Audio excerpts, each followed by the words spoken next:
अहो काका, एकदम धमाल झाली पार्टी.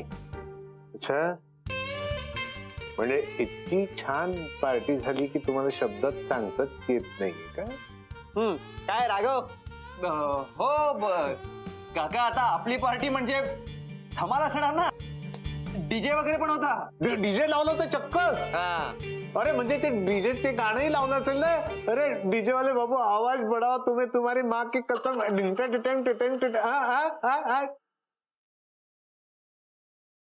या गाण्यावर भरपूर धिंगाणे घातले. बाकी वेगळे धिंगाणे झाले ते वेगळे. वेगळे धिंगाणे हे सांगा ना रे. सांगा रे, सांगा काय काय.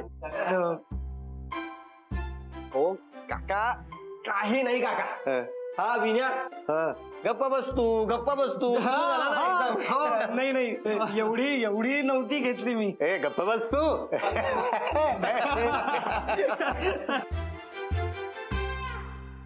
हे काय रे, अशा वेळी मजा जरा एन्जॉय करतोच माणूस, नाही पण ना स्वतःवर ताबा मात्र कायम राहायला पाहिजे. काका, ताबा असणारच ना, मी होतो ना. हो, हा होताच ना. सगळ्यांना व्यवस्थित सांभाळून घेत होता काय रे. हो ना, मी ठेवतो विश्वास मी. पण अरे इथे माझ्या घरी मला आमची ही सांभाळून घेत होती.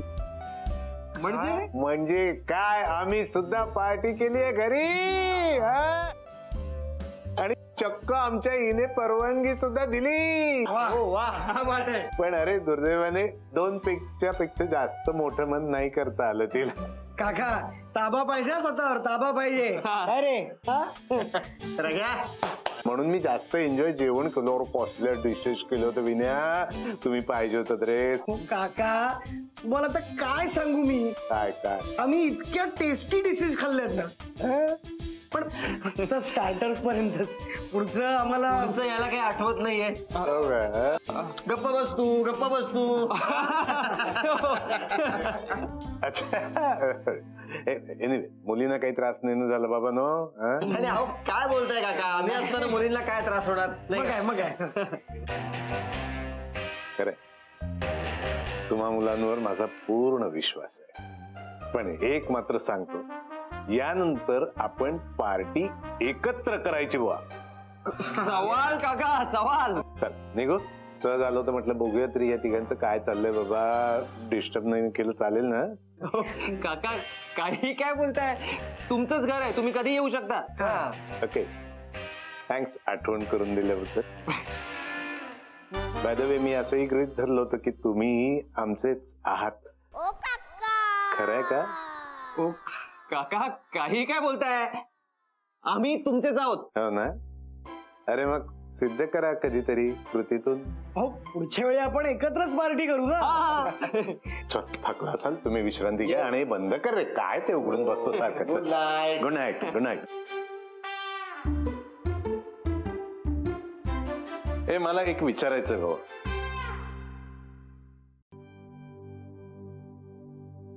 माझ्याकडे 7वा फंडा होता हे खरंय, पण 7वा फंडा आहे प्रपोज, डायरेक्ट प्रपोज. म्हणून तर सौम्याला मी तिथे बोलावलं होतं ना. सुम्या, मी तुला बोललो होतो, आठवतंय?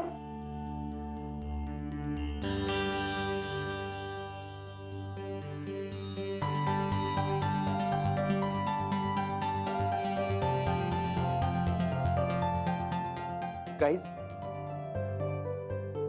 मला मान्य आहे की गेल्या काही दिवसात मी माझ्या सगळ्या लिमिट क्रॉस केले. काव्याशी लावलेले बेट असेल, माझे फंडे काय, या दोघांचं लग्न जुळवणं काय, या सगळ्यामुळे तुम्हाला वाटत असेल की हे सुद्धा मीच केलं असेल. पण मी एवढा नीच नाहीये यार.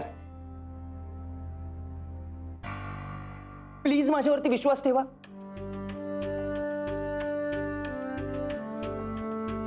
अरे कडी लावायला मी तिकडे असायला तर पाहिजे ना.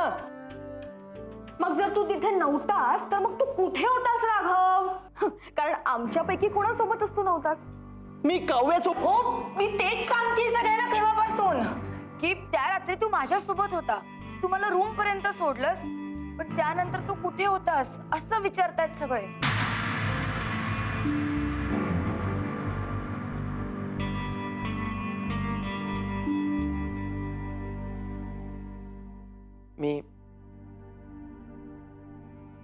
मी कुठे होतो ते नाही सांगू शकत. कमाल आहे. म्हणजे तू कुठे होतास हे तू आम्हाला सांगणार नाहीस. हा, पण तरी तुझी अशी अपेक्षा आहे की आम्ही सगळ्यांनी तुझ्या बोलण्यावर विश्वास ठेवावा. हे कसं शक्य आहे राघव? मी कडी लावल्याने सौम्याचा उगाच गैरसमज होईल हे मला कळणार नाही का? एवढा मूर्ख आहे का मी? अक्कल नाहीये का मला? तुम्हाला असं समजायचं ना की मी कडी लावली होती? मीच कडी लावली होती. मग आता सांग का कडी लावलीस ते? मूर्खपणा झाला माझा. मूर्ख आहे मी. पण प्लीज यार, प्लीज मला माफ करा. माझ्याशी असं अबोला धरू नका यार. मला सहन होत नाहीये.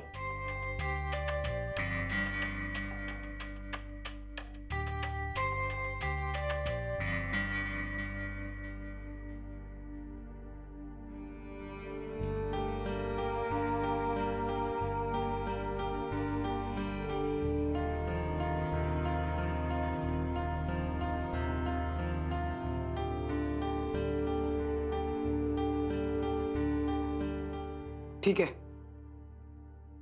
आम्हाला विचार करायला थोडा वेळ दे. तोपर्यंत बाहेर जा.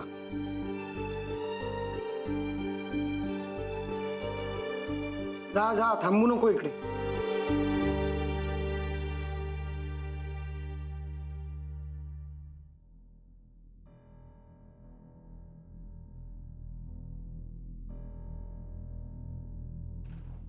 मिस्टर विनय, हा कॅफे राघवचाच आहे आणि तुम्ही त्यालाच हकलवून लावलं.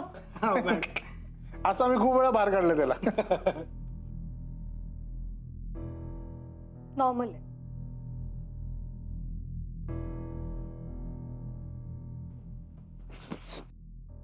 सारखं सारखं जा.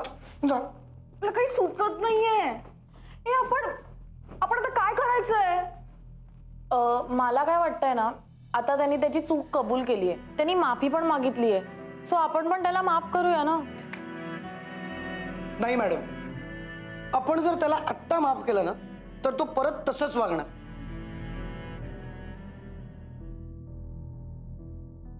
मला खरं तर आधीच माहित होतं की त्यानेच कडी लावली, पण तो आधी असं का म्हणत होता की त्याने कडी नाही लावली म्हणून? एक्झॅक्टली.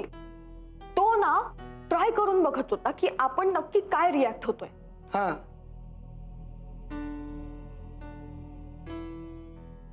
हो ना अभि? हो, त्यानेच कडी लावली होती. किंवा नसेलही कदाचित.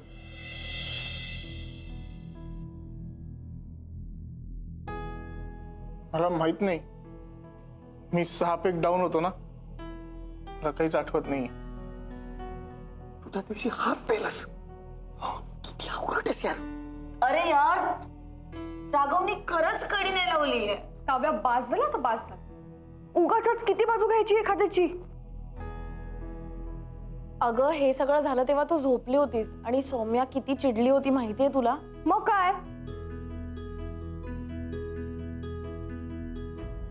सुमित मला सांग, तुला काय वाटतंय? सुमित, प्लीज विचार करून योग्य तो निर्णय घे.